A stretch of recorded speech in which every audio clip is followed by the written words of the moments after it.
langsung. Biasanya melibatkan instrumen keuangan seperti surat berharga, deposito, dan instrumen likuid lainnya.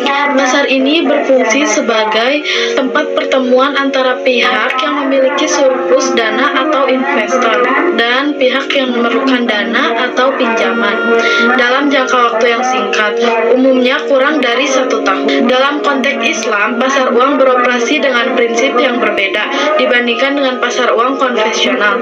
Salah satu aspek kunci adalah larangan riba atau bunga yang menjadi landasan bagi setiap transaksi. Lalu, karakteristik pasar uang. Pertama, transaksi jangka pendek. Nah, transaksi jangka pendek adalah instrumen yang diperdagangkan di pasar uang, memiliki jatuh tempo kurang dari 1 tahun, sehingga cocok untuk memenuhi kebutuhan modal kerja secara cepat. Lalu yang kedua, likuiditas tinggi. Pasar uang menyediakan likuiditas yang tinggi, memungkinkan pelaku pasar untuk dengan cepat mengaskes dananya. Ini penting bagi perusahaan untuk menjaga arus kas tetap stabil. Lalu praktek bebas riba. Praktek bebas riba yaitu semua transaksi dalam pasar harus dilakukan tanpa unsur riba, yang merupakan salah satu pelanggaran utama dalam hukum syariah. Hal ini memastikan bahwa semua pihak mendapatkan keuntungan yang adil dan sesuai dengan etika bisnis. Lalu prinsip-prinsip pasar uang. Pertama, ada kepatuhan syariah. Nah, setiap transaksi di pasar uang harus mematuhi hukum Islam. Ini berarti instrumen yang diperdagangkan harus halal dan tidak mengandung unsur haram, serta tidak melanggar ketentuan yang ditetapkan dalam syariah. 2. Mudharabah dan musyarakah. Ini adalah kedua konsep yang merupakan alternatif pembiayaan yang dapat diterapkan dalam pasar uang. Mudharabah adalah perjanjian di mana satu pihak menyediakan modal dan pihak lainnya mengelola usaha. Sedangkan musyarakah adalah kemitraan di mana semua pihak berkontribusi modal. Lalu transparansi. Transparansi ini penting bagi semua pihak yang terlibat dalam transaksi untuk memahami dan mengetahui informasi terkait produk serta risiko yang mungkin timbul. Transparansi menciptakan kepercayaan di antara pelaku pasar. Pasar barang adalah arena di mana barang dan jasa diperdagangkan. Dalam konteks Islam, setiap transaksi yang dilakukan di pasar barang harus mematuhi aturan syariah, kehalalan barang, dan prinsip keadilan dalam bertransaksi. Prinsip dalam pasar barang yang pertama, larangan goror atau ketidakpastian yang berlebihan dilarang dalam bertransaksi untuk menghindari resiko yang tidak perlu bagi semua pihak terlibat. 2. Prinsip dalam pasar barang yaitu tanggung jawab sosial.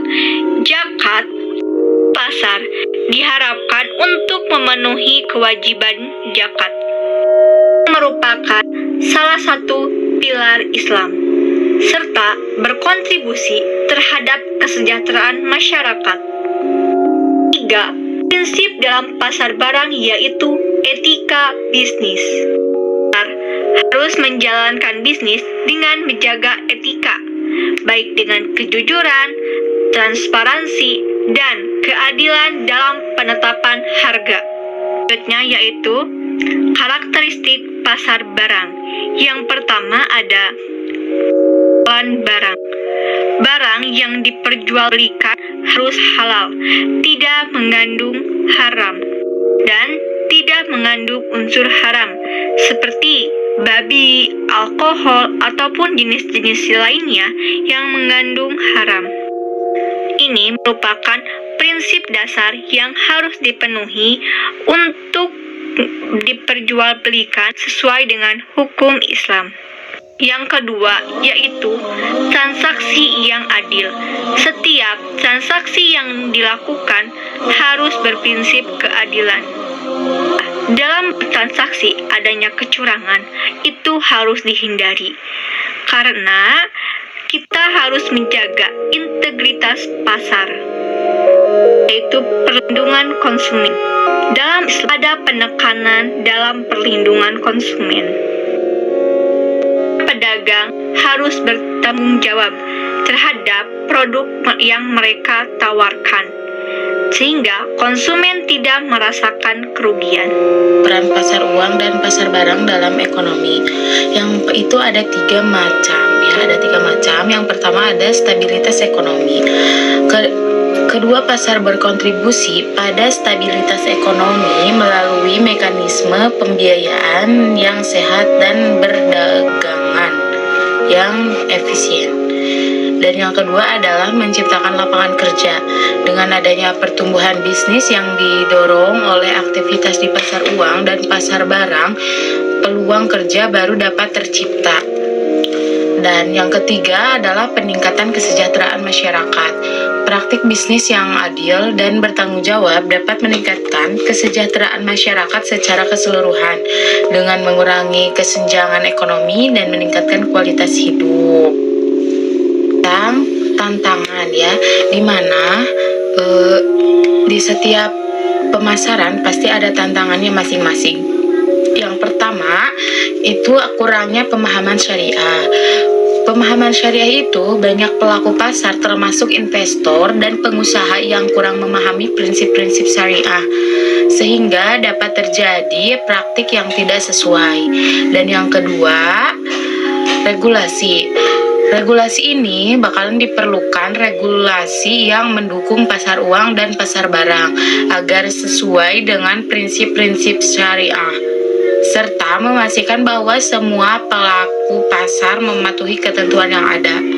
Dan yang ketiga, edukasi. Nah, edukasi ini sangat penting untuk memberikan edukasi dan pelatihan kepada masyarakat mengenai pasar uang dan pasar barang yang sesuai dengan prinsip-prinsip Islam. Edukasi ini akan membantu meningkatkan pemahaman dan praktik yang lebih baik di dalam pasar.